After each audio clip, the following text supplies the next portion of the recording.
Nashik trading कंपनीच्या कृषी gypsum पावडरचा फळबागेत वापर खालीलप्रमाणे करावा। माती परीक्षण। प्रथम आपल्या फळबागेतील मातीचे परीक्षण करून घ्यावे। मातीच्या परीक्षणाच्या अहवालानुसार जिप्समचे योग्य प्रमाण ठरवावे। जिप्सम वापरण्याची योग्य वेळ। फळझाडे लावण्यापूर्वी किंवा लागवडीनंतर जिप्समचा वापर करता येतो। जमिनीची नांगरणी करून घ्यावी व रोटावेटर किंवा कल्टिवेटरने जिप्सम हे मातीत कमीत कमी 15 मिलीमीटर जाडीपर्यंत योग्य प्रकारे मिक्स करून घ्यावे। जिप्सम वापरण्याची पद्धत। जिप्सम पावडर फळझाडांच्या मुळांभोवती समान रीतीने पसरवावे। जिप्सम योग्य प्रकारे शेत जमिनीत मिक्स झाल्यानंतर ड्रिप किंवा पाटाद्वारे पाणी सोडून जिप्सम हे खोलवर मातीत मुरू द्यावे। जिप्समचे प्रमाण। मातीच्या प्रकारानुसार आणि फळझाडांच्या गरजेनुसार जिप्समचे प्रमाण बदलते। सर्वसाधारणपणे 1 एकर जमिनीसाठी 8 ते 10 बॅग जिप्सम वापरता येते। जिप्समचे फायदे।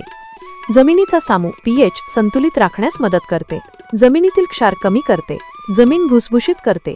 कॅल्शियम आणि गंधकाची कमतरता भरून काढते। फळझाडांची वाढ चांगली होते आणि फळांचं उत्पादन वाढते।